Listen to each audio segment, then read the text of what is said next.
The wooden door was stiff with humidity when Captain Thomas Ellison pushed it open, the hinges protesting, as if they too wished to keep what lay beyond from being disturbed. A faded sign still hung crookedly over the entrance, its brushstroke kanji translating roughly to Rest House Number 12. The building itself was unremarkable from the outside, a long, low barracks with peeling paint and weather-worn shutters, one of many structures abandoned in the wake of Japan's surrender. But inside, the air carried a weight that was different from other empty facilities the Allied investigators had cataloged. It was humid and sour, laced with traces of disinfectant, and something more human, something that clung to the walls long after its occupants were gone. The rooms were arranged in a line, each separated by thin partitions of wood and paper. On the floor of each space lay a futon, still numbered with small tags stitched into their corners, 17, 18, 19, as if they were inventory rather than bedding. A few were neatly folded. Others left askew as though their last occupants had departed in haste. Against one wall, a row of small shelves held items that had no place in a military barracks. Glass bottles labeled in Japanese, metal basins, folded cloths. And on a low table near the entrance lay a stack of ledgers, their pages meticulously filled in neat, uniform handwriting. Each line recorded a date, a name or number, a fee, and a series of medical notes. The investigators, trained to read supply manifests and troop movements, stared at the pages in silence, piecing together the purpose of a building that had once been part of a system few of them had even heard of. It was not the signs of violence that first unsettled them, but the evidence of procedure. There were waiting benches in the hallway, a clock mounted above a sliding door, and a medical inspection room outfitted with an examination table and instruments. Someone had scrubbed the walls clean, but stains remained in the wood grain, stubborn reminders of what had taken place here. A few personal items had been left behind. A hair comb tucked under a futon, a torn scrap of fabric with a floral print, a photograph of a young woman with names scrawled on the back. None of these things belonged in a place described in post-war reports as a recreational facility for troops. Ellison and his team were veterans of the Pacific Campaign. They had seen burned villages, POW camps, and the ruins of factories. Yet this was different. This building did not speak of combat or destruction. It spoke of routine, of something organized, institutional, woven into the machinery of war with the same precision as an ammunition depot. One room bore a sign that read medical, another administration. At the far end of the corridor, a door led to a small courtyard surrounded by high fences. On the ground were faint paths worn by countless footsteps pacing back and forth. The investigators followed the path back inside, where the ledgers waited to be read. As translators worked through the records, the nature of the station became impossible to ignore. Women had been brought here, many of them foreign, some barely old enough to be called adults. They were assigned numbers, scheduled for clients, examined for disease, and recorded like supplies in a logistics chain. The euphemisms in the documents, service rotations, hygiene checks, efficiency rates, could not hide their meaning. This was not an improvised brothel set up by rogue soldiers. It was a regulated institution built into the structure of the Imperial Army. The deeper the investigators went, the more unsettling the evidence became. Some rooms contained barred windows and heavy sliding locks. Others held crude partitions suggesting confinement rather than choice. A small storeroom at the rear was stacked with crates of antiseptics, soap, and surgical tools, enough to serve a field hospital, yet they had been used here for another purpose entirely. It was not lost on anyone that the same attention to logistics that had supplied Japan's armies across half a continent had also supplied this building. When they stepped back into the sunlight, the investigators carried more than just documents and photographs. They carried a dawning realization that the war's crimes were not confined to battlefield or the prison camp. They had been committed here too, behind these simple wooden walls, in rooms lined with numbered futons and ruled by ledgers. What they had uncovered was not an aberration, but a system, one that treated human bodies as resources, calculated their use with bureaucratic detachment, and disguised it all beneath the language of necessity. And as they prepared their first report, they understood that this discovery would force the world to confront a part of the war it had not yet reckoned with, a part that would leave investigators horrified not because it was chaotic or savage, but because it had been so carefully, methodically organized. The story of the comfort stations did not begin in the chaos of the Pacific War.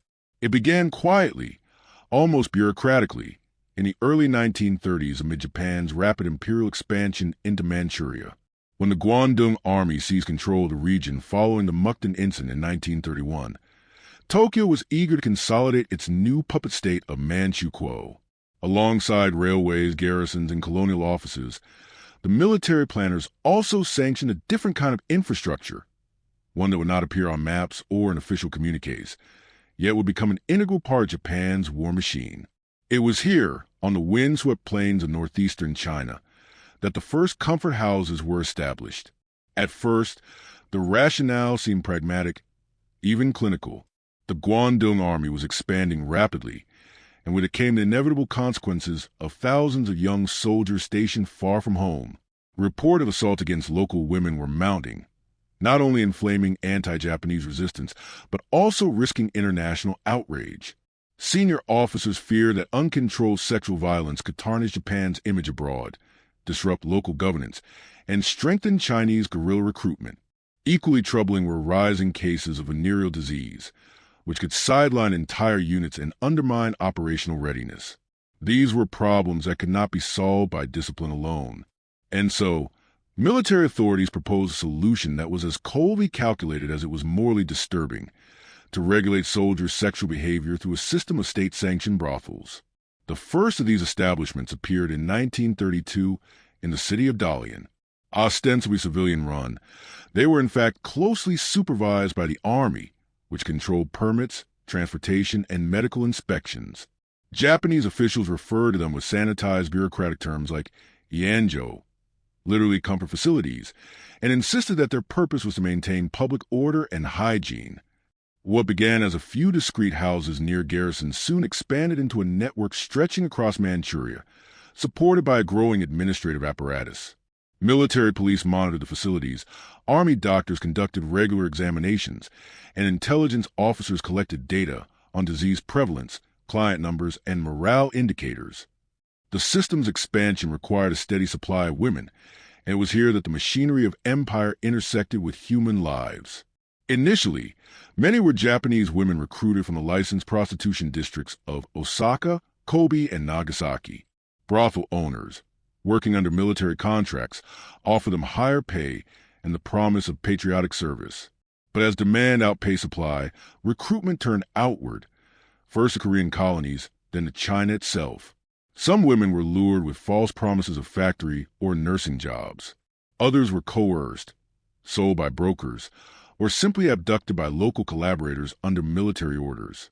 What had begun as a logistical solution to military discipline was now entwined with trafficking on a massive scale. By the mid-1930s, the comfort station system had become embedded in Japan's colonial infrastructure. Official directives outlined the design and operation of facilities down to precise details: the number of rooms, the schedule of medical inspections, the record-keeping procedures. Manuals were circulated on how to manage personnel, regulate prices, and ensure customer satisfaction. The language was clinical, devoid of humanity, turning the exploitation of women into a matter of policy and procedure. In reports submitted to the War Ministry, commanders spoke of comfort stations as they might speak of supply depots or field hospitals, as essential components of a well-organized army. The lessons learned in Manchuria became a blueprint. They demonstrated that the system could maintain troop discipline, reduce incidents of rape, and keep disease rates manageable. Most importantly, they showed how prostitution could be harnessed as a tool of statecraft, a controlled, regulated service woven seamlessly into the logistics of imperial expansion. By the time Japan launched its full-scale invasion of China in 1937, the framework was already in place. It could be replicated in scale wherever the army advanced, from Shanghai to Nanjing, from the Philippines to Burma. Decades later, when Allied investigators examined wartime documents, they were struck not by chaos but by order, by the meticulous paperwork, the inspection schedules, the transport rosters. What they uncovered was not a spontaneous phenomenon born of war's brutality, but a system deliberately engineered long before Pacific conflict erupted. It had been born in the boardrooms of military planners and the offices of colonial administrators. Its foundations were laid not in desperation, but in policy, policies written in Tokyo and Manchuria and carried out with bureaucratic precision. In the humid spring of 1946, as investigators flipped through ledgers recovered from those first Manchurian stations, the origins of the vast comfort system became clear. It was not a dark byproduct of war. It was a deliberate instrument of empire. What had started as a calculated response to the problems of occupation had evolved into one of the largest and most organized systems of sexual exploitation the modern world had ever seen. And its blueprint, conceived in the quiet offices of the 1930s, would soon stretch far beyond Manchuria, following the imperial army wherever it marched. The comfort station system did not grow haphazardly from local improvisation. It was planned, coordinated, and administered through the full machinery of the Japanese state. By the late 1930s, as the war in China deepened and Japan's imperial reach extended across East and Southeast Asia, the system evolved from a loosely supervised network into a formal institution with ministries, military commands, and civilian businesses working in seamless concert. In Tokyo, officials in the Imperial Army General Staff, the Ministry of the Navy, and the Foreign Ministry held meetings to standardize policies and streamline procedures. The language of these documents, later recovered by Allied investigators, was chilling in its clinical precision. Words like allocation, deployment, and personnel procurement filled the pages, terms more suited to troop movements or equipment shipments than to the trafficking of human beings. Each branch of the state had a defined role. The Army was responsible for identifying where comfort stations were needed, calculating the required numbers of women based on troop strength, and coordinating with local commanders to establish facilities. The Navy, operating in distant island outposts and occupied ports, developed parallel systems to serve its sailors and airmen. The Foreign Ministry handled the delicate task of managing the international implications, drafting explanations to appease colonial authorities, preparing diplomatic responses if foreign nationals were involved, and issuing guidelines to Japanese consulates abroad about how to assist in recruitment. Even the Ministry of Home Affairs contributed by regulating domestic brothel districts and facilitating the transfer of women overseas under legal cover. But the state itself did not directly carry out most of the recruitment and transport. For that, it relied on a network of private contractors euphemistically referred to as licensed agents. These men, many of them already involved in Japan's sex industry, were granted official permits to recruit women from Japan, Korea, and occupied territories. They placed advertisements in newspapers offering employment in military entertainment or overseas service. They visited rural villages promising parents that their daughters would work as nurses, clerks, or factory assistants. In some cases, they purchased women outright from impoverished families or debt-ridden brothels. Once recruited, the women were handed over to the military for registration, medical screening, and transport. Their passage arranged on military trains or naval convoys as if they were cargo. The records from this period are full of language designed to obscure the human cost. Official memoranda refer to the women as supply units, and their assignment to different stations was called deployment. Medical examinations were documented as hygienic inspections, and forced confinement was described as residential supervision. Even the contracts signed by agents and brothel owners avoided explicit language, referring instead to employment agreements and service provisions. To anyone reading these documents without context, it would be difficult to see the violence beneath the bureaucratic phrasing. But the investigators who pored over these files after the war understood what they were looking at. A state apparatus that had institutionalized exploitation with the same administrative rigor it applied to mobilizing troops or managing logistics. The scale of coordination was staggering. Military police monitored recruitment routes to prevent desertion. Transport officers filed reports on the movement of personnel batches to newly constructed stations in Nanjing, Manila, or Rabaul. Medical officers compiled statistics on venereal disease rates and circulated recommendations on inspection frequency. Some comfort stations received standardized equipment lists issued by quartermasters, specifying everything from furniture to disinfectants. Even pricing was regulated. Soldiers would pay fixed fees, with a portion going to the operator, another to cover maintenance costs, and the remainder often seized by the military itself. This integration of private enterprise and state power blurred the line between legal regulation and organized trafficking. Civilian contractors, motivated by profit, exploited women without restraint, while the military, motivated by control and discipline, ensured the system functioned smoothly and predictably. The result was a machinery of exploitation that appeared orderly on paper and horrifying in practice. What struck Allied investigators most years later was the tone of the documents they found. There was no rhetoric of hatred or vengeance, no acknowledgement of the suffering inflicted. The memoranda were businesslike, polite, and filled with euphemisms. A report from the quartermaster section in 1941 referred to the successful deployment of 120 service personnel to forward bases. Another congratulated a local commander for achieving a 15% reduction in disease incidents among troops through improved hygienic supervision.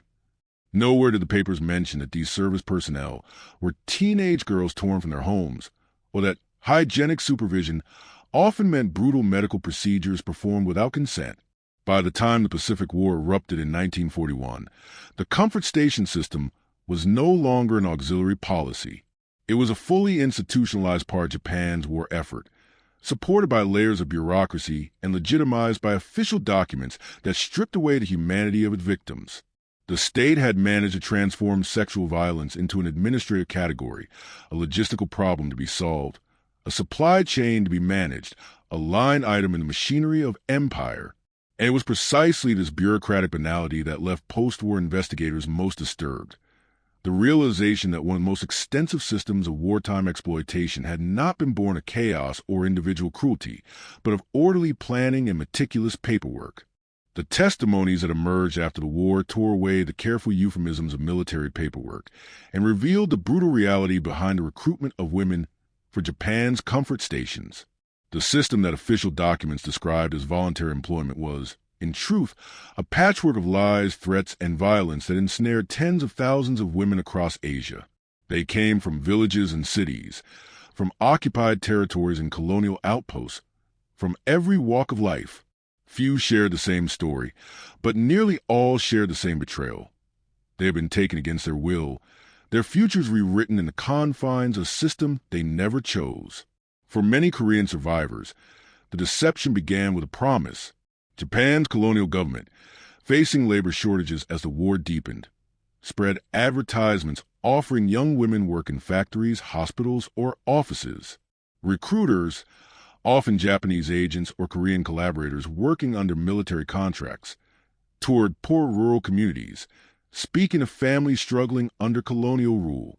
They offered salaries, housing, and a chance to support the empire's war effort. Parents signed consent forms they did not fully understand, and daughters left home carrying small suitcases, believing they were headed to sewing workshops or nursing schools. Instead, they were transported to distant garrisons where their documents were confiscated and their names erased. One survivor, Kim Bok-dong, recalled in her testimony decades later how she was 16 when officials promised her factory work. They said I would be sewing uniforms. But the first night there, soldiers came into my room. That was when I understood what this job really was. In occupied China, coercion often took a more direct and violent form. Military units sweeping through villages during counterinsurgency operations would round up women alongside suspected guerrillas. Some were seized during house-to-house raids, others abducted from refugee columns or marketplaces. Those captured were marched to nearby barracks or trucked to comfort stations miles away. Once inside, escape was nearly impossible. Survivors described being kept under armed guard, confined to locked rooms, and subjected to beatings if they resisted. In testimony collected by Chinese historians in the 1990s, one woman from Shaanxi province recounted how soldiers stormed her home during a sweep for bandit collaborators. She was 15. They tied my hands and dragged me away. My mother followed, screaming, but they kicked her aside. I never saw her again. In the Philippines, the process was often more chaotic, but no less brutal. Japanese occupation forces, facing fierce guerrilla resistance and struggling to control civilian populations, frequently conducted mass roundups under the pretext of security operations. In some towns, soldiers ordered all women and girls to report for medical checks. In others, they simply seized anyone they found. Survivors from places like Pampanga, Leyte, and Laguna recall being herded into trucks, their families beaten if they tried to intervene. Once transported to military compounds, the women were divided by age and physical condition. Those deemed fit were assigned to comfort stations. Others were sent to labor details or abandoned. Many never returned home. The ordeal was not limited to Asian women. In the Dutch East Indies, European civilians interned by Japanese forces found that captivity did not shield them from the system. After the fall of the Dutch East Indies in 1942, women from internment camps, including Dutch, Eurasian, and Indonesian subjects, were forcibly removed under orders from local commanders. One of the most widely documented cases occurred in Samarang, where dozens of Dutch women were taken from a civilian camp and forced into a comfort station for Japanese officers. Their protests were ignored, their attempts to refuse punished with beatings. At the end of the war, their testimony became crucial evidence in war crimes trials. Jan Ruff O'Hearn, one of the survivors, later told the tribunal, "We were lined up like cattle and inspected. I was a prisoner, but I was also treated as a commodity. There was no choice, no consent, only fear." Some victims were sold by brokers, often without their knowledge. Poverty-stricken families in Korea and northern China, crushed by war and occupation, were persuaded to sell daughters into what they were told were good marriages or domestic service contracts. These transactions were often final. Once signed, the girls vanished into military transport network and were never heard from again. Others were coerced by police, threatened with imprisonment for fabricated crimes, or offered release from detention in exchange for service. The methods differed, but the result was the same. Consent was either manipulated or obliterated. For decades, Japanese wartime records insisted that the women were volunteers recruited legally through private agents. But the testimonies collected after 1945, from Seoul to Nanjing, from Manila to Batavia, told a story that could not be hidden behind bureaucratic language. They revealed a system sustained not by choice but by deception and force, one that reached into homes and schools, refugee camps and prisons, dragging women into a machinery that commodified their bodies for the sake of military discipline. And in the end, the diversity of these stories, the trickery, the threats, the abductions, underscored a single truth. The comfort stations were not the product of voluntary labor, but of imperial power exerted over the most vulnerable, one shattered life at a time. The journey ended abruptly for most women, not with the promise they had been given, but with the sound of gates closing behind them. Whether they had come by train under guard, been loaded onto military trucks, or marched from nearby villages, the first sight of a comfort station was rarely what they expected. To the untrained eye, the building seemed ordinary, rows of wooden barracks or converted houses, sometimes surrounded by high fences topped with barbed wire, their windows covered to prevent anyone from seeing in or out. But once the doors shut behind them, the women entered a world where every detail had been calculated to erase their former lives and prepare them for the role the military had chosen. Survivors described the first hours as a blur of commands, paperwork, and humiliation. Upon arrival, they were lined up in narrow corridors, ordered to strip, and herded into examination rooms. Military doctors in crisp uniforms, often assisted by civilian nurses or medics, conducted invasive physical inspections meant to detect venereal disease, pregnancy, or signs of resistance.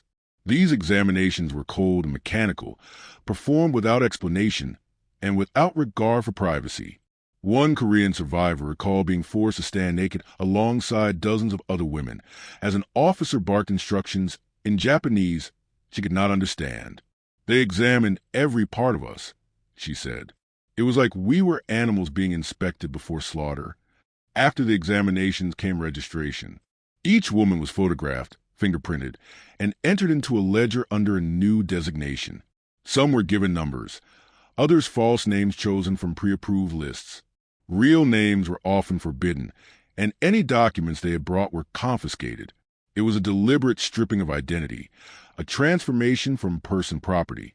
In some stations, a tag bearing a number or pseudonym was pinned to their clothing, and they were told this was now how they would be addressed. This process could take hours, during which they were lectured on rules and duties. When awake, how to speak to soldiers, what to do if they became pregnant, and what punishments awaited if they disobeyed. The physical environment they were led into was as regimented as the process itself. Investigators and survivors described similar layouts across the empire, from Burma to China to Micronesia. A small entryway opened into a waiting hall where soldiers queued, sometimes clutching numbered tokens issued by their units. A reception desk, staffed by a civilian manager or military overseer, handled payments and scheduled visits.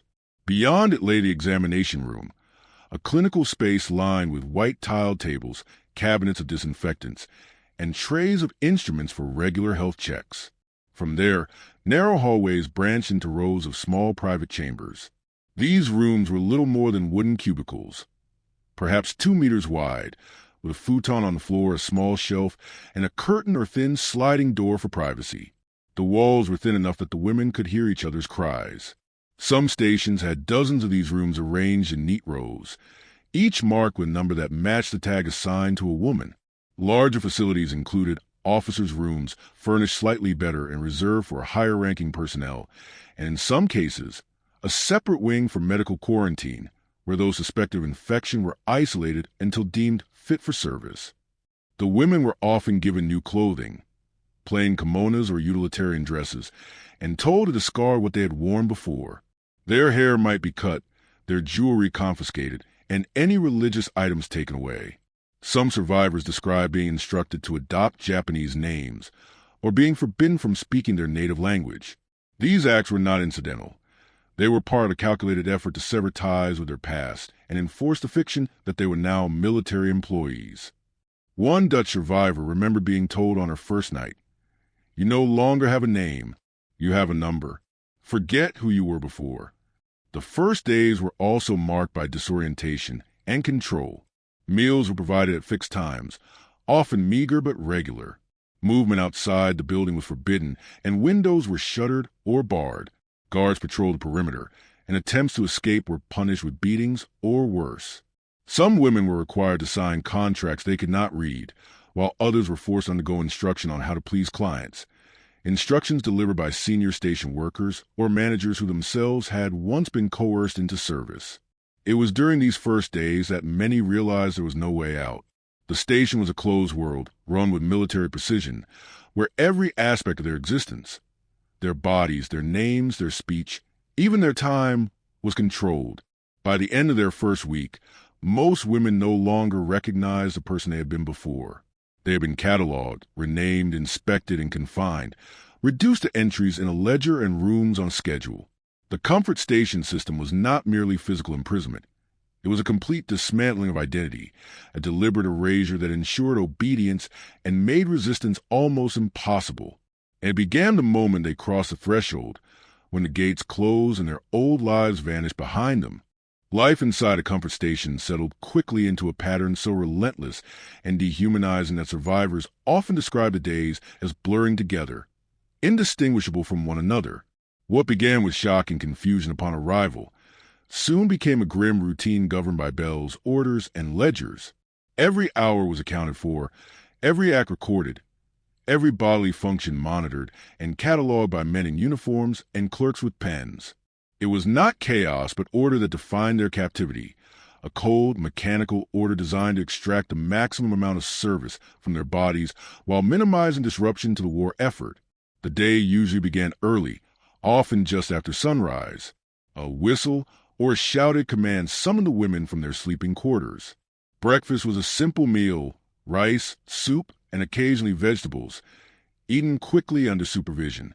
Afterward, they were expected to wash, change into the garments assigned to them, and prepare their rooms for the day's work. In some stations, they were required to line up for roll call, where their names or assigned numbers were read aloud. Attendance was meticulously recorded, and absences were punished severely. Then, shortly after the first bell, the doors would open and the soldiers would begin to arrive. From that point forward, the day unfolded with mechanical precision. Each woman might be assigned to serve anywhere from 10 to 30 men in a single day, depending on troop strength and rotation schedules. The flow of soldiers was regulated by a booking system overseen by civilian managers or military personnel. Each man paid a fee, often standardized across units, and received a token or entry slip granting him access for a set amount of time, usually 15 to 30 minutes. The women, identified by number rather than name, were summoned according to these schedules, and every transaction was logged in a ledger. The records were astonishingly detailed. Dates, times, unit numbers, even notes on performance or availability were kept with bureaucratic thoroughness. Medical inspections were another fixed part of the routine. Twice a month, and sometimes more often in areas with high infection rates, all women were subjected to mandatory health checks. These examinations were invasive and humiliating, performed without explanation and often without anesthesia. They were designed to detect venereal disease or pregnancy, conditions that disrupted the station's efficiency. Women who tested positive were quarantined and treated with harsh chemicals or injections. Those deemed unfit were sometimes discarded from the system altogether, their fates rarely recorded. In some facilities, menstruation was tracked just as carefully as disease. Ledgers noted the start and end dates of each woman's cycle, and during those days she might be removed from the rotation and assigned cleaning or cooking duties instead. The information was not kept for their benefit, but to ensure that the service schedule could be planned with minimal interruption. Survivors' testimonies reveal the physical toll of this relentless exploitation. Many described chronic pain, infections, and injuries from repeated assaults. Others spoke of exhaustion, so profound that they sometimes lost consciousness during encounters. One Korean woman, interviewed decades later, remembered serving more than 20 soldiers a day in the height of the war. "We stopped feeling anything," she said. "Our bodies no longer belonged to us. They were machines the soldiers used, and when they broke, they were repaired and used again." The psychological toll was even harder to quantify. Stripped of their names, forbidden from speaking their languages, and subjected to constant violation, many women described feeling as though their identities had dissolved entirely. Some coped by mentally detaching from their bodies, watching events unfold as if they were happening to someone else. Others clung to small rituals, counting the days since their capture, reciting prayers silently, or carving secret marks into the wooden walls. Anything to remind themselves they still existed beyond the system that consumed them. A Dutch survivor from the Samarang case recalled how she and the other women would whisper their real names to each other at night, to keep from forgetting who we were. The military hierarchy even extended into moments of violence. Officers and higher-ranking personnel were given priority and often treated the women with particular cruelty, demanding longer sessions or inflicting punishments for perceived disobedience. Beatings were common, and resistance could lead to solitary confinement, starvation, or worse. Yet even those who complied fully found no relief. The routine itself, endless, repetitive, and impersonal, was its own form of torture. What emerged from these testimonies is a picture of a system that did not rely solely on brute force. It relied on discipline, order, and meticulous planning. The comfort station was designed to function like any other part of the military machine, efficient, predictable, and ruthlessly focused on results. The ledgers, the medical records, the schedules were all instruments of control, reducing human beings to data points and their suffering to operational details. And day after day, month after month, the women endured it. Their lives reduced to numbers on a page, their bodies treated as consumable resources in a war that never saw them as anything more. When Allied investigators began collecting documents and testimony from Japanese military personnel after the war, they found a striking consistency in how the comfort station system was described by those who had used or overseen it. The language was detached, even clinical, and the tone rarely betrayed any sense of wrongdoing. Instead, soldiers and officers alike spoke of the stations as a necessary measure, a pragmatic solution to the problems of managing large armies in foreign territories. In diaries, field manuals, and after-action reports, the same justifications appeared again and again: maintaining troop morale, preventing the spread of disease, preserving discipline, and even, paradoxically, protecting local civilian populations from abuse. The notion of morale appeared most frequently. Japanese soldiers, like all soldiers, lived under intense psychological and physical strain. Campaigns in China, Southeast Asia, and the Pacific often meant months or years away from home, enduring harsh conditions, malnutrition, and the constant prospect of death. Commanders worried that prolonged deployments without access to women would lead to depression, desertion, or insubordination. In a 1942 field report from the South China Expeditionary Army, an officer wrote that satisfaction of natural desires is essential to maintaining the fighting spirit, and recommended the establishment of additional comfort stations near the front. Another officer stationed in Burma noted in his diary that, after a day of combat, the men are more obedient, more willing to follow orders, and less likely to quarrel among themselves when given regular access to such facilities. Alongside morale was the argument of discipline. In territories under occupation, military authorities face recurring incidents of sexual violence against local women. Incidents that fueled resistance movements, angered allied governments, and complicated efforts to administer newly conquered regions. The comfort station system, officers claimed, offered a controlled alternative. By providing regulated access, the military could channel sexual behavior into spaces it controlled, thereby reducing unauthorized incidents. A 1938 directive issued by the Army Ministry explicitly stated that comfort stations were to be established for the purpose of preserving military discipline and preventing acts that damage relations with local populations. Some commanders even presented them as a benevolent measure, claiming they protected civilian women by giving soldiers a sanctioned outlet for their needs.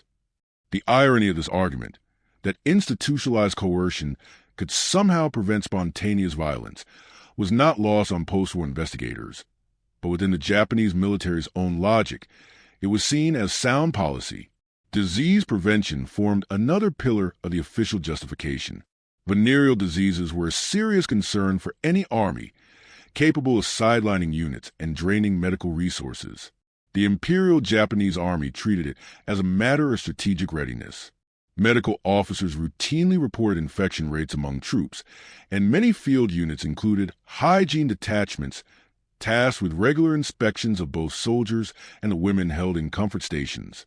A 1941 report from the Guangdong Army proudly noted that the incidence of infection has declined by 43% since the establishment of regulated comfort facilities. The women were subjected to compulsory medical checks every 2 weeks, and those found to be infected were removed from service until treatment was completed. The military framed these procedures not as violations, but as evidence of its responsible management of public health within the ranks.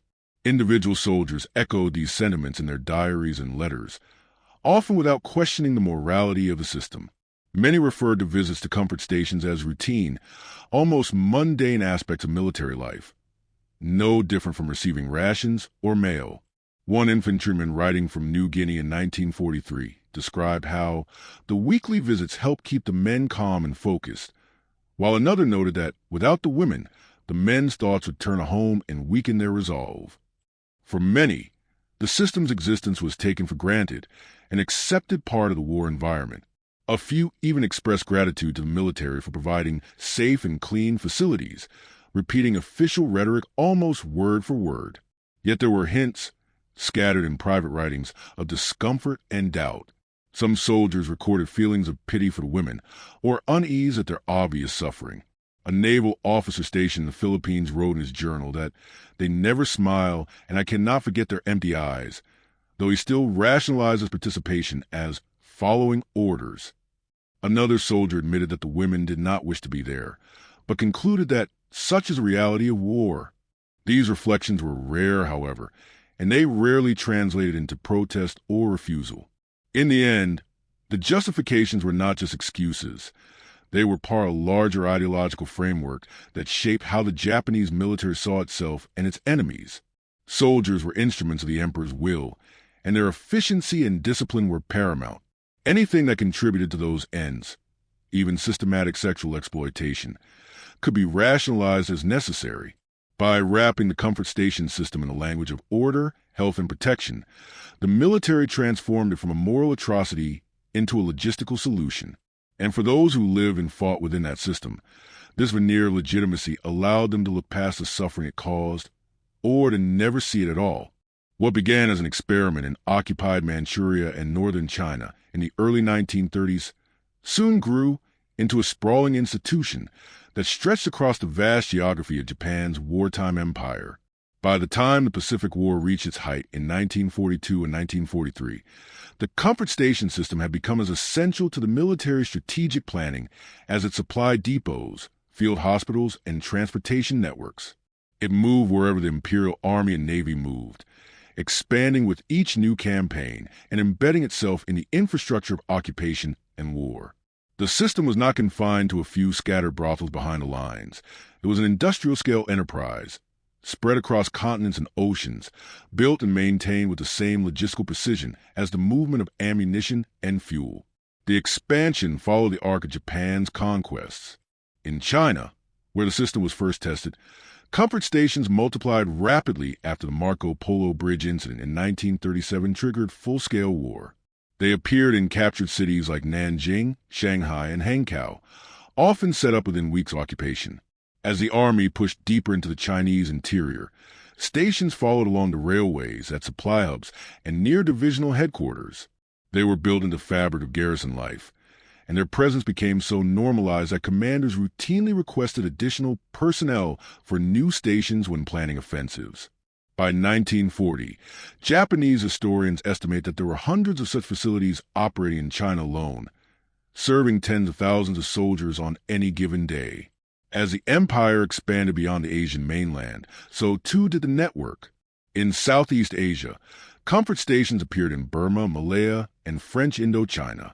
In Rangoon, the Japanese established a large facility near the main military hospital, while in Bangkok, occupation authorities requisitioned entire hotels to convert into control brothels. On the Malay Peninsula, military police coordinated with local brokers to supply women from Korea and northern China to newly built stations near major ports and airfields. In many cases, these facilities were designed to accommodate thousands of soldiers rotating through on leave from the front, their capacity measured and managed like any other piece of wartime infrastructure. The Philippines saw an especially rapid proliferation of stations after the Japanese invasion in 1942. Manila, Baguio, and Davao all hosted large facilities, some in former civilian buildings, others purpose-built with military funds. Smaller field stations were scattered across Luzon and Mindanao, often little more than hastily constructed huts, but nonetheless integrated into the broader system. Survivors there recalled the arrival of transport convoys carrying women from Korea, Taiwan, and occupied China, sometimes hundreds at a time, to meet rising demand from garrisons and air units. The Navy maintained its own network at naval bases like Cavite and Olongapo, where sailors and pilots cycled through before returning to sea or air patrols. Farther south, the system stretched into New Guinea, the Dutch East Indies, and the Bismarck Archipelago. Even in these remote outposts, where supply chains were constantly under strain and disease ravaged entire units, military authorities considered comfort stations a priority. Supply ships carried not only rifles and rations, but also women, medical equipment, and furnishings for new facilities. One captured logistics document from 1943 listed comfort personnel alongside munitions, indicating that their delivery was coordinated through the same channels that moved artillery shells and aviation fuel. On islands like Rabaul and Truk, the stations became fixtures of garrison life, their operations recorded with the same attention to scheduling and supply that characterized the movement of troops. The system even reached the farthest edges of the Pacific War Zone. On Saipan, Guam, and other Micronesian islands, comfort stations were established to serve small, isolated contingents of troops. These facilities were sometimes staffed by women brought thousands of miles from their homes, Koreans, Chinese, Filipinos, Indonesians, and occasionally Europeans, who had been transported across seas under military guard. Their presence demonstrated the depth of the empire's logistical reach.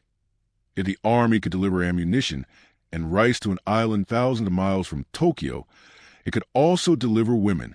By 1944, historians estimate that between 1,500 and 2,000 comfort stations were operating across the Japanese empire, manned by tens of thousands of women. Some scholars place a number as high as 200,000 over the course of the war, though precise figures are impossible to verify. What is clear is that the system functioned as a vast, coordinated network its operations carefully mapped and sustained by the same logistical frameworks that fueled Japan's war machine. The flow of women, medical supplies, and profits was tracked in ledgers, overseen by military police, and reported up the chain of command. This scale was not accidental. It reflected a fundamental belief within the Japanese military establishment that sexual exploitation was not an aberration but a necessity, as integral to sustaining armies as food, ammunition, and oil. And so the comfort stations grew with the empire, following its armies over mountains and across oceans, leaving behind a trail of suffering that mirrored the map of Japan's expansion. From the streets of Shanghai to the jungles of New Guinea and the coral atolls of the Pacific, the system spread like an invisible shadow of conquest, deeply embedded in the machinery of war and empire. From the moment the comfort station system began to expand beyond the borders of Manchuria, Japan's military and political leadership understood that its existence had to remain hidden from the eyes of the world.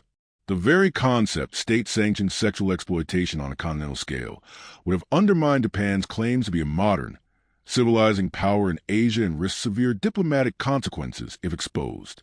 To sustain the system, secrecy became as essential as logistics. Censorship, euphemism, and intimidation were woven into its operation from the highest levels of government to the smallest field station, ensuring that even as tens of thousands of women were trafficked and abused across an empire, the truth of their suffering rarely left the walls of the facilities. One of the most effective tools was the strict censorship of soldier correspondence. Japanese troops in China, Southeast Asia, and the Pacific were required to submit all letters for inspection before they were sent home. Censors were trained to look for any mention of comfort facilities or special women, and references to sexual activity were routinely removed or rewritten. Soldiers quickly learned to avoid explicit terms, substituting coded language or writing in vague generalities. Even in diaries, which were supposed to be private, many avoided direct references to the system, fearing punishment if their writings were discovered during inspections. A few surviving journals contain oblique references, visited the usual place, spent time at the rest house, but rarely more. The same principle applied to official documents. Orders and reports that discussed comfort stations avoided direct terminology, using euphemisms that obscured the nature of the system. Facilities were often described as special recreation centers, field welfare stations, or military rest areas. Women were labeled as auxiliary personnel, service staff, or entertainment corps. Medical records referred to examinations as hygiene measures, and transport manifests listed shipment of women as civilian passengers. This bureaucratic camouflage made the system almost invisible to outside observers and even to some within the Japanese government who were not directly involved. The sanitized language also served a psychological purpose. It allowed officers and administrators to discuss and manage the exploitation without confronting its reality. Silencing the women themselves was a crucial part of this machinery. Those taken into the system were stripped of identification and forbidden from sending or receiving letters. Communication with the outside world was impossible, and even within the facilities, they were often not allowed to speak their native languages. Threats of violence against them, their families, or other captives were used to enforce silence. Many survivors later recalled that they believed no one would ever know what had happened to them, and that their suffering would remain buried forever. This fear persisted long after the war ended, contributing to the decades of silence that surrounded the issue. Despite Japan's efforts, fragments of information did leak out during the war. Allied intelligence agencies, particularly in the United States and Britain, intercepted radio transmissions and captured documents that hinted at the existence of organized sexual services for Japanese troops. A 1944 U.S. Army intelligence report, based on interrogations of captured soldiers, described military-run brothels staffed by foreign women in Burma and the Philippines. Another document compiled by Australian analysts referred to large-scale transport of civilian females from Korea to forward areas under military escort. However, these reports were often treated as secondary to more pressing intelligence priorities, and their implications were not fully understood until after Japan's surrender. Occasionally, accidental disclosures occurred in the field. Civilians in occupied territories sometimes noticed the sudden disappearance of women from their communities or observed convoys guarded by soldiers and carrying young women to unknown destinations.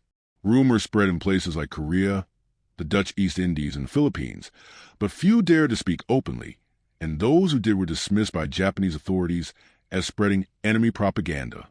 In occupied China, local newspapers tightly controlled by the military printed stories portraying the stations as patriotic service centers, where volunteers supported the Empire soldiers, a narrative designed to mask coercion with a veneer of consent. Even within the Axis alliance, Japan kept the full scope of the system hidden. German and Italian military observers stationed in Asia occasionally encountered hints of it, but they were provided with sanitized explanations. In one 1943 report from a German attaché in Shanghai, the author noted the presence of regulated leisure houses near Japanese barracks, but concluded that they were similar to licensed establishments in Europe. No mention was made of forced recruitment, abduction, or the involvement of foreign women. By the end of the war, the system's secrecy had been so effective that when Allied troops liberated territories once occupied by Japan, many were completely unaware of what had taken place within the walls of the comfort stations. The evidence they discovered, ledgers, medical records, and the testimonies of survivors, shocked even seasoned investigators. What had been invisible during the war suddenly appeared in plain view, revealing a network of exploitation that had been hidden not just by physical walls, but by deliberate policies of concealment. It was a silence built by censors and bureaucrats, sustained by fear and euphemism, and only shattered when the war's end brought the reckoning Japan had worked so hard to avoid. By late 1944, the tide of war had turned decisively against Japan. The empire that had once seemed unstoppable was now contracting under the relentless pressure of Allied advances. Island garrisons were isolated and starving. Shipping lanes were severed, and once proud armies were retreating across Asia. In this new reality, the comfort station system, so carefully constructed and so deeply embedded in the machinery of occupation, began to disintegrate. Its collapse was neither orderly nor humane. It unfolded in chaos and desperation, and for the women trapped inside, often marked the most dangerous chapter of their ordeal. As Japanese forces pulled back from the Chinese interior and Southeast Asia, commanders issued hasty orders to evacuate or dismantle comfort stations near the front lines. These decisions were driven by a mix of military pragmatism and fear. The authorities did not want evidence of the system falling into Allied hands, and they feared that survivors might testify about what they had endured. In some cases, women were transported deeper into occupied territory, crammed into trains or trucks alongside retreating troops. Survivors recalled journeys lasting days without food or water, their guards as exhausted and frightened as the captives themselves. Many never reached their destinations. They died of disease, starvation, or Allied air raids that struck convoys moving along bombed-out rail lines. In other instances, there was no attempt at evacuation at all. As the war situation deteriorated, logistical priorities shifted to weapons, fuel, and wounded soldiers.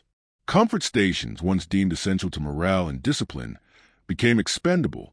Some were abandoned with little warning, their doors simply left unlocked as soldiers fled advancing Allied forces.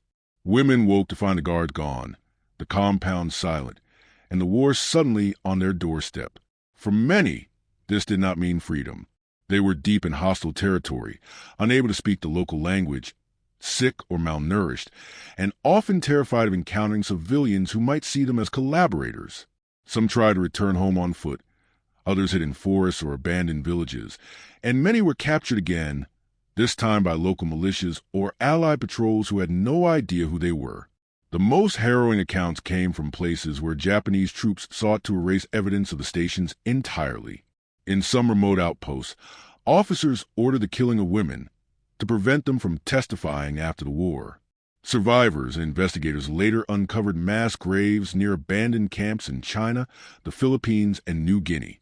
In other cases, women were disguised as civilian refugees and forced to march with retreating populations, their identities hidden under false papers or hastily fabricated stories. The intention was the same, to scatter them into the chaos of war's end, so that their voices would be lost.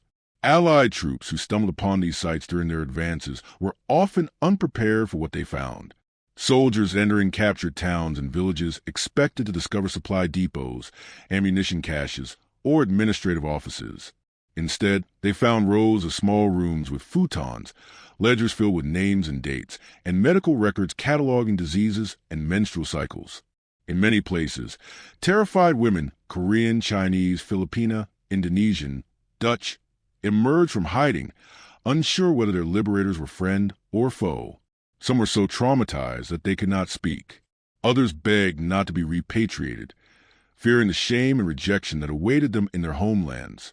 One American officer who entered a captured station in Luzon in early 1945 described the scene in his report. The building appeared at first to be a hospital or clinic. Upon further inspection, we realized its true nature. Several women were found in the basement, severely malnourished and too weak to stand. They had been left behind when the garrison withdrew. None spoke English, but their fear was unmistakable. In other liberated areas, local resistance fighters were the first to discover the facilities. Their reactions varied. Some treated the survivors with compassion, while others, fueled by anger at the occupation, viewed them as collaborators and subjected them to further abuse.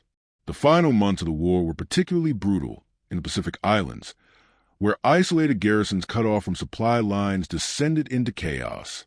Some comfort stations continued operating until the very last days, their women forced to serve soldiers who knew they were doomed. Others were abandoned mid-operation, with meals half-prepared and ledgers still open on desks.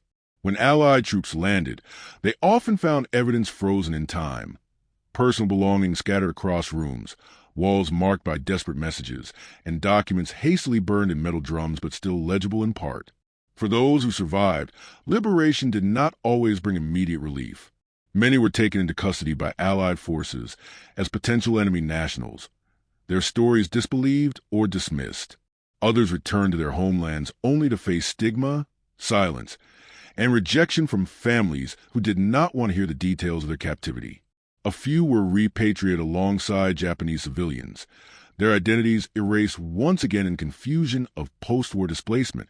The collapse of the comfort station system mirrored the collapse of the empire that had built it, frantic, disordered, and marked by attempts to hide the full extent of its crimes. Yet despite the efforts to erase evidence, traces of the system remained scattered across Asia and the Pacific. They would become crucial pieces of evidence in the investigations to come, silent witnesses to a hidden network of exploitation that, for a brief and brutal moment, had stretched from one end of a crumbling empire to the other. When Allied occupation forces first entered the territories once controlled by the Japanese Empire in 1945, they expected to find evidence of conventional war. Supply depots, command bunkers, armories, and troop billets. What they did not anticipate was the discovery of entire facilities whose existence had never been mentioned in captured documents or interrogations. The first encounters with intact comfort stations were often accidental. Patrols pushing into abandoned towns stumbled upon them while searching for food or intelligence. In some cases, local civilians pointed them out, their gestures mixing anger, shame, and disbelief. What awaited the investigators inside these places was unlike anything they had seen before, a fusion of military bureaucracy and industrialized sexual exploitation that defied their understanding of what an army could build.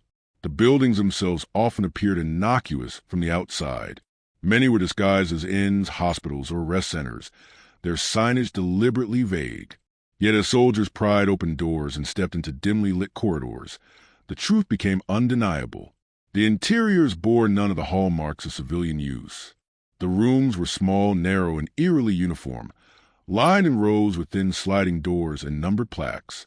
Futons lay on the floor, some folded neatly as if awaiting occupants, others stained and disheveled, bearing the marks of years of repeated use.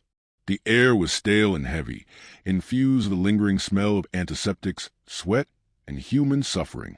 The deeper the investigators went, the more disturbing the evidence became. In one building outside Nanjing, a room filled with metal cabinets yielded a collection of detailed ledgers, each page a meticulous record of human exploitation. The entries were precise, names or assigned numbers of women, daily visit counts, notes on menstruation cycles, disease screenings, and treatment schedules. Some included payment records, listing fees collected from soldiers and remitted to military accounts. Others recorded transfers of women between stations, as if there were equipment being relocated from one depot to another. For the Allied officers leafing through these pages, The bureaucratic tone was chilling. It was not the language of vice or crime, but of administration, a careful, deliberate effort to regulate every aspect of the system. Medical rooms offered even more unsettling revelations.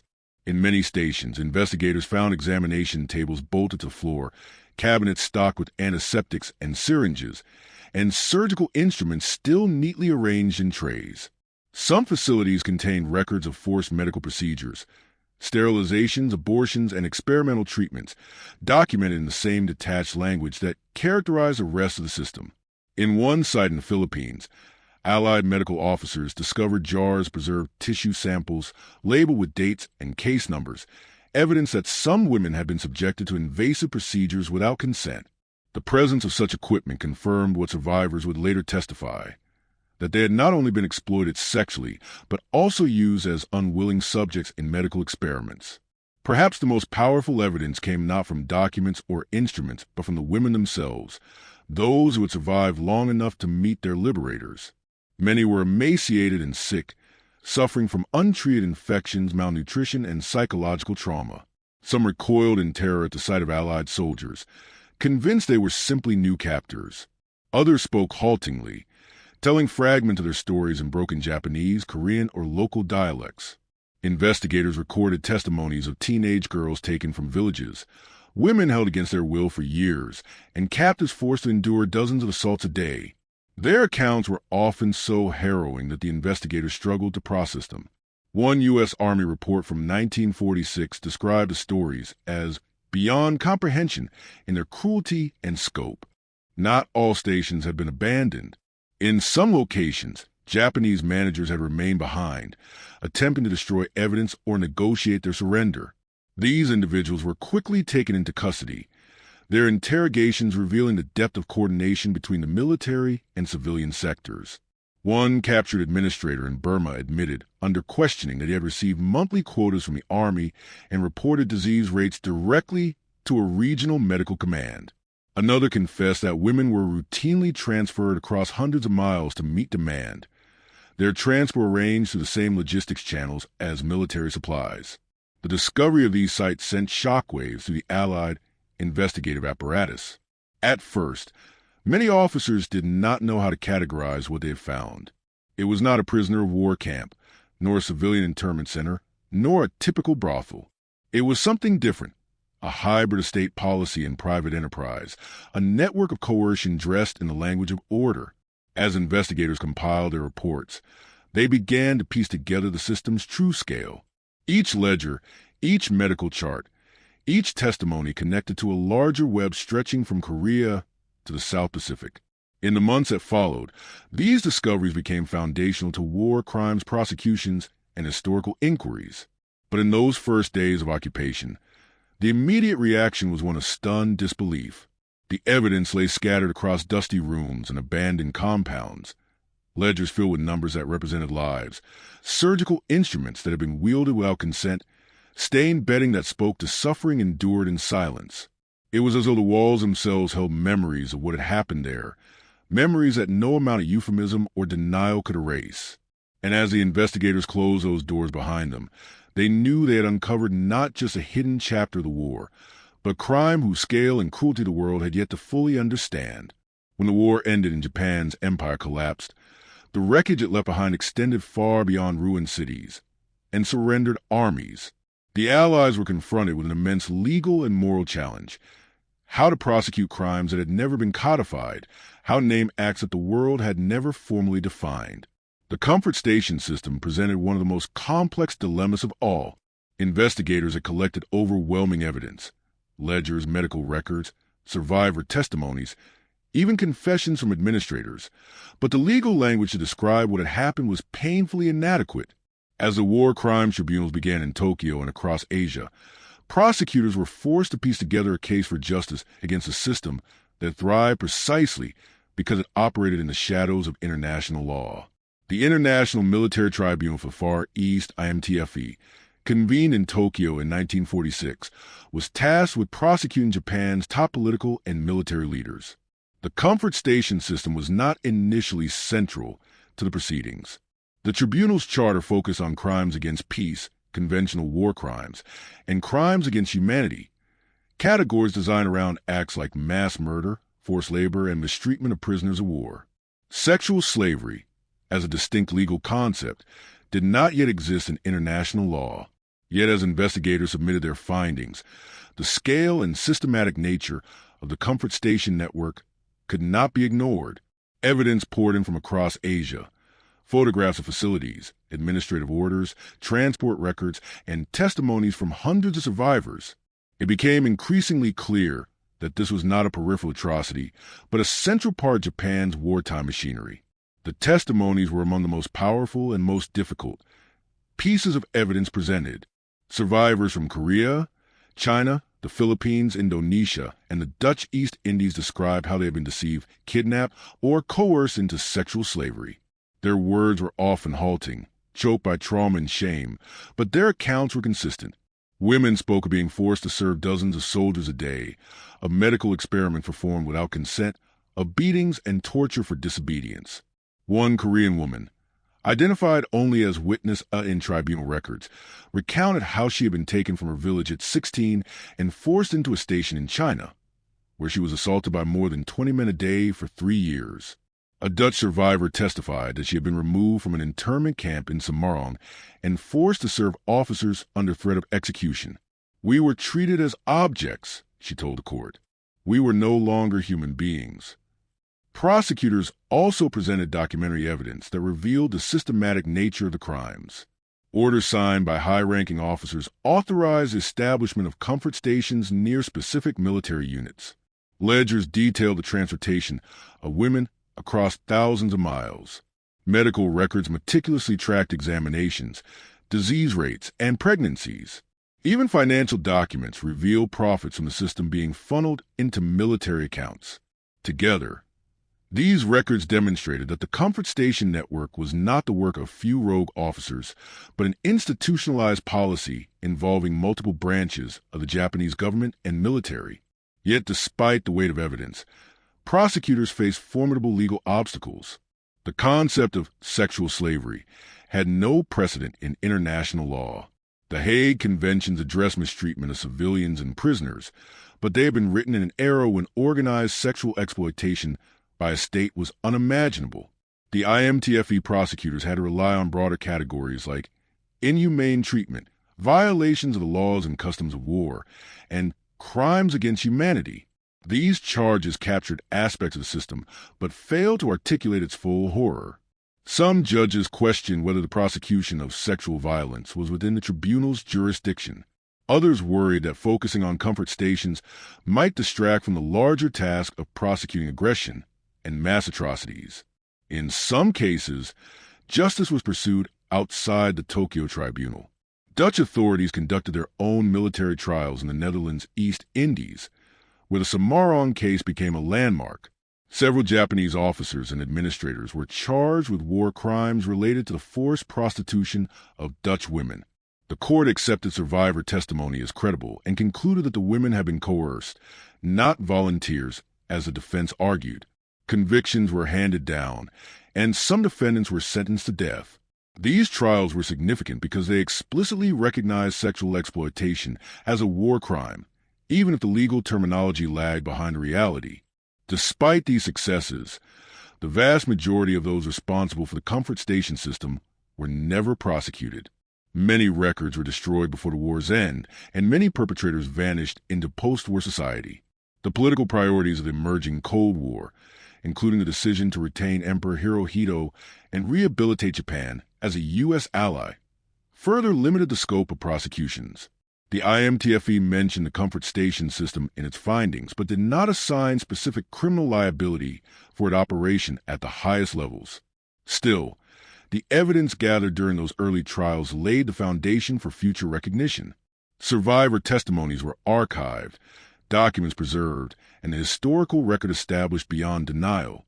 The prosecutors may have struggled to categorize the crimes within the language available to them, but their work ensured that the world could no longer pretend it did not know.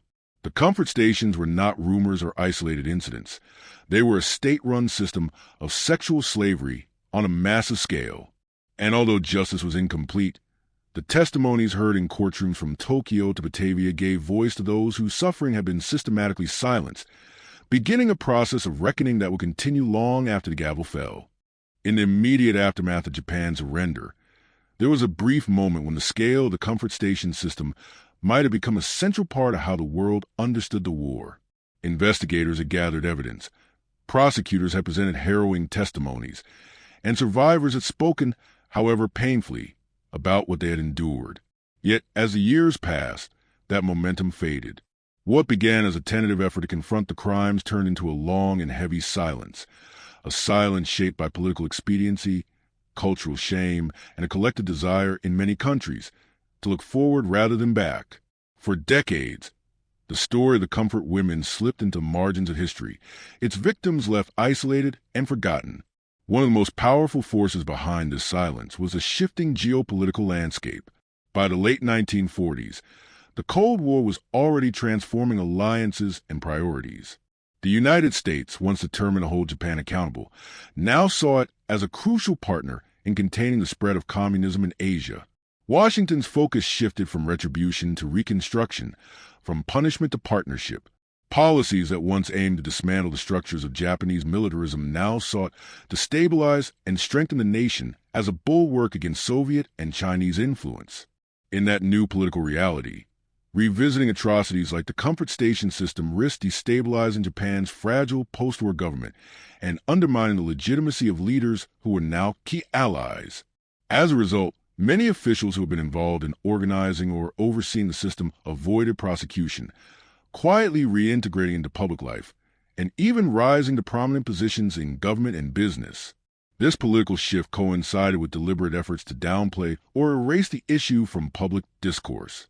Official Japanese narratives of the war emphasized suffering: Hiroshima and Nagasaki, the firebombing of Tokyo, the hardships of demobilized soldiers and repatriated civilians, while minimizing Japan's role as a perpetrator. Textbooks glossed over or omitted references to the comfort station system, framing the empire's wartime conduct in vague or sanitized terms. Government statements, when they addressed the subject at all, relied on euphemisms like voluntary labor or military welfare facilities. The idea that tens of thousands of women had been enslaved by state policy was too disruptive to a national narrative built on victimhood and reconstruction. For the survivors, returning home was often an ordeal in itself. Many were too traumatized or ill to make the journey. Those who did were frequently met not with sympathy but with silence, suspicion, or rejection. In deeply patriarchal societies, whether in Korea, China, the Philippines, or the Netherlands' East Indies, the stigma attached to sexual violence was profound. Women who had been enslaved in comfort stations were often regarded as tainted, their honor destroyed, their value diminished. Families urged them to stay silent to avoid shame, and many complied, burying their experiences for decades. Some were disowned entirely. Others married and never told their husbands or children the truth, fearing that revelation would destroy their lives. The psychological toll of this forced silence was immense. Survivors described living double lives, outwardly rebuilding families and careers while privately carrying unhealed wounds. They avoided reunions with other survivors, destroyed documents, and in many cases refused to speak even close friends. The absence of public acknowledgement compounded the trauma. Without official recognition or reparations, their suffering remained unvalidated. Their stories treated as aberrations rather than part of a larger historical truth. Meanwhile, the Japanese officials and businessmen who had profited from the system largely escaped accountability. Some former military officers went on to serve in the post-war government or corporate sector, their wartime roles conveniently forgotten. Civilian contractors who had recruited or trafficked women returned to the sex industry, rebranding their operations in the new legal environment. Even companies that had supplied medical equipment or managed transport for the comfort stations faced no scrutiny. The networks that had supported the system did not disappear. They simply adapted to a new era. For historians and journalists, investigating the comfort station system during this period was fraught with difficulty. Official archives were incomplete, many records having been destroyed before the surrender. Survivors were scattered, reluctant to speak, or untraceable. Academic interest was limited, and those who attempted to research the subject sometimes faced pressure to abandon their work. In Japan, nationalist scholars and politicians dismissed early reports as Allied propaganda, while in other countries, the topic was overshadowed by more immediate post-war concerns: civil wars, revolutions, decolonization, and economic reconstruction. By the 1950s and 1960s, the silence had hardened into something more permanent. The comfort women were absent from public commemorations, school curricula, and diplomatic discussions. Their suffering existed in private conversations, whispered among survivors or mentioned briefly in local histories, but was not part of the broader narrative of the war. Even international organizations devoted to documenting wartime atrocities focused primarily on other crimes: the Holocaust, forced labor, civilian massacres, while the comfort station system remained largely unexamined. It would take decades and a fundamental shift in global attitudes towards sexual violence and human rights before the silence began to crack. But in those early post-war decades, the world chose for getting over reckoning. The survivors were left to navigate lives shaped by trauma and stigma, while those who had orchestrated their suffering walked free. The comfort stations themselves faded from public memory, their remains demolished or repurposed, their existence reduced to footnotes in obscure documents. And so the machinery of exploitation that had once spanned an empire slipped into the shadows, hidden not by ignorance, but by a silence the world was all too willing to maintain. For nearly 4 decades after the war, the story of Japan's comfort station system remained buried beneath layers of silence, stigma, and political convenience. But silence is never absolute. It cracks slowly, often starting with a single voice refusing to stay quiet. In the 1980s and 1990s, those cracks widened into a movement. One by one, survivors who had lived most of their lives in silence began to speak publicly about what had been done to them. Their testimonies, at first met with disbelief or hostility, eventually forced the world to confront a chapter of history that had long been suppressed. What followed was a turbulent period of lawsuits, apologies, denials, and debate, a reckoning that continues to this day. The shift began in South Korea, where rapid economic development in the 1970s and 1980s created new spaces for civil society and activism. Feminist organizations, emboldened by a growing global conversation on women's rights, began investigating wartime abuses. They discovered that many elderly women living in poverty were former comfort women, though few had ever spoken about their experiences. The silence broke decisively in 1991 when Kim Hak-sun, a 67-year-old survivor, held a press conference in Seoul and publicly testified about being abducted and enslaved by the Japanese military as a teenager. Her courage was a watershed moment. For the first time, the world could attach a face and a name to the suffering that had previously existed only in scattered documents and vague references. Dozens of other women soon followed, each testimony adding depth and urgency to the growing movement for recognition. Similar stories emerged across Asia. In China, survivors recounted being seized from their villages and forced into stations near battlefronts.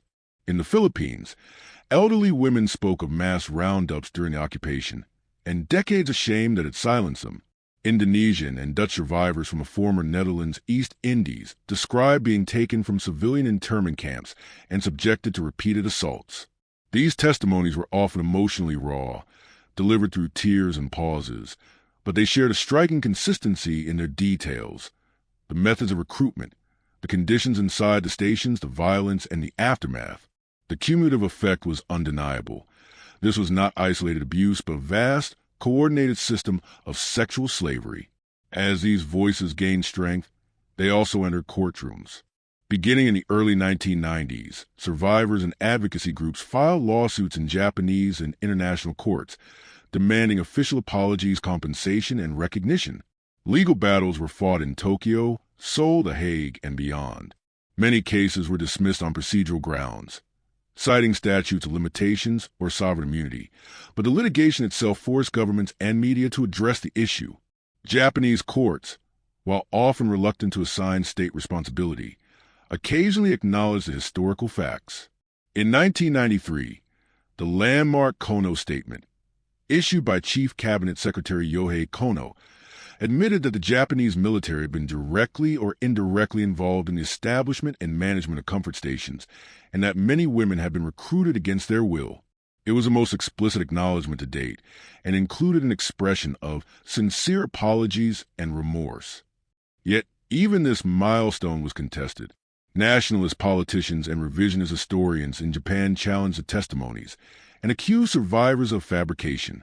Some argued that the women had been licensed prostitutes, operating legally under wartime conditions, a claim widely debunked by historical evidence but still influential in shaping public discourse.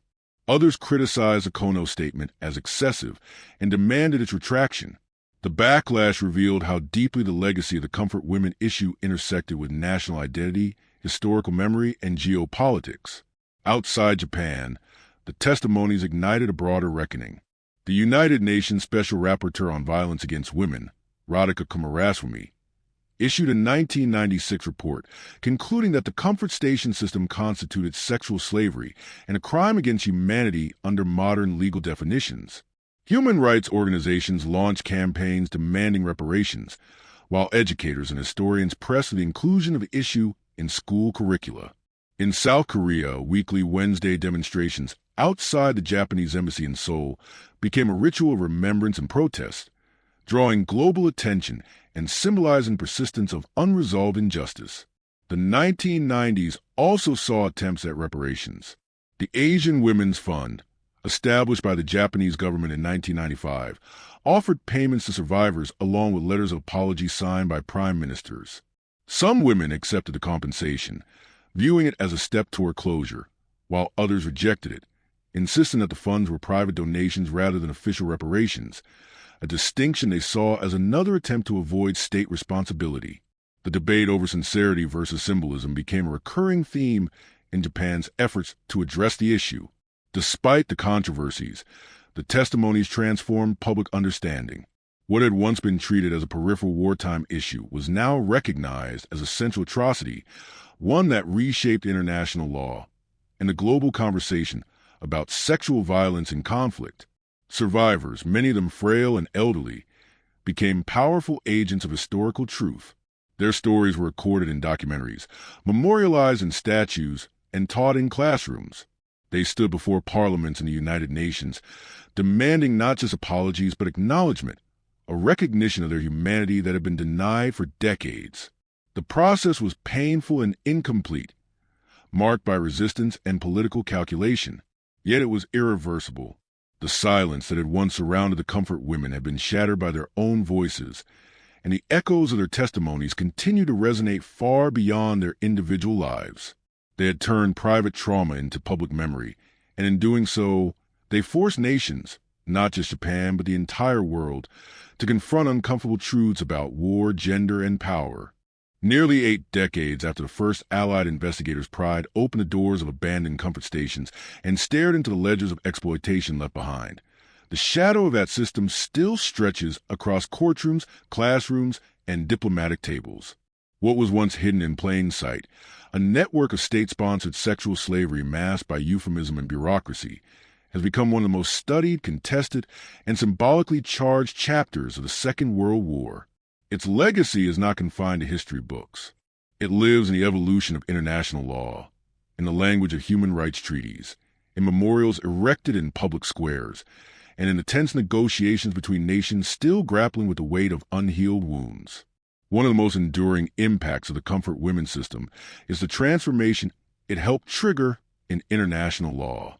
When the first war crimes tribunals convened in the mid-1940s, the legal vocabulary to describe what happened to these women did not yet exist.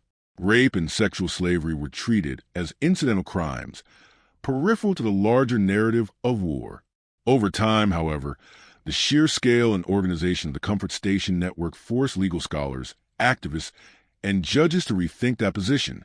By the late 20th century, sexual violence in war was increasingly recognized not just as an inevitable byproduct of conflict, but as a deliberate weapon and a prosecutable crime. This evolution was evident in the statutes of the International Criminal Tribunal for the former Yugoslavia and the International Criminal Tribunal for Rwanda, both of which explicitly define sexual slavery and systematic sexual violence as crimes against humanity. The Rome Statute of the International Criminal Court, adopted in 1998, carried that transformation forward, listing sexual slavery as a war crime and a crime against humanity, a direct legal lineage traceable in part to the reckoning with Japan's wartime system. The comfort women issue also reshaped how societies remember and talk about war. It challenged long-held assumptions about heroism, sacrifice, and military necessity by exposing how even highly organized armies could normalize atrocities when they were hidden behind administrative language. It forced historians to examine not just battles and treaties, but the lives of those caught beneath the machinery of empire, people whose suffering have been excluded from official narratives for decades. Museums and textbooks in South Korea, China, the Philippines, and the Netherlands now devote significant space to the subject, framing it not only as a Japanese atrocity, but as a cautionary tale about how easily states can institutionalize violence when ideology, power, and silence converge. Yet the legacy remains deeply contested. Monuments commemorating the victims, such as the bronze statues of young women placed in front of Japanese embassies in Seoul, San Francisco, and Berlin, have become flashpoints for diplomatic tension. Japan has repeatedly protested their erection, arguing that they politicize the issue and hinder reconciliation. Survivors and their advocates counter that these memorials are acts of historical truth-telling, reminders of suffering that denial cannot erase. Legal battles over compensation continue to this day, with South Korean courts ordering reparations that Japan refuses to pay, citing past treaties and settlements. Meanwhile, Japanese politicians periodically reignite controversy by downplaying the coercive nature of the system or questioning the credibility of survivor testimonies, prompting international condemnation and renewed calls for accountability. The struggle over memory is not confined to diplomatic circles. It plays out in classrooms, where textbook descriptions of the comfort women remain fiercely debated. It shapes film and literature, which have increasingly explored the subject through the eyes of survivors. And it influences grassroots activism, with civil society organizations across Asia and beyond continuing to document testimonies, preserve archival evidence, and educate new generations about the lessons of the past. This ongoing contest over interpretation underscores a larger truth. History does not simply live in the past. It is constantly renegotiated in the present, and the comfort women issue remains one of its most contentious battlefields. Perhaps the most haunting aspect of this legacy is how closely it mirrors the investigators' reactions in 1946. Then, Allied officers stepping into abandoned stations were stunned by the ordinariness of the horror, by the neat ledgers, the antiseptic clinics, the banal language of efficiency used to mask systematic abuse. Today, the same tension persists in international debates. How to confront a crime that was simultaneously visible and hidden, meticulously documented yet deliberately obscured.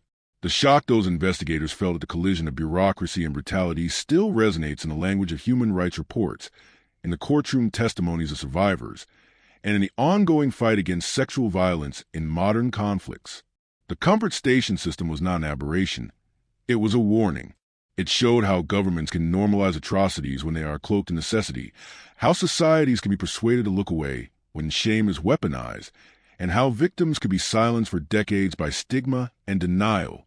Its legacy endures as a call to vigilance, to recognize early the signs of systemic abuse, to ensure that survivors are heard while they are still alive, and to insist that memory, however painful, remains part of the historical record.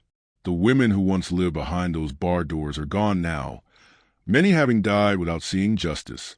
But their stories, once erased, now engraved into the world's conscience, continue to shape how we define accountability, how we remember war, and how we measure humanity itself.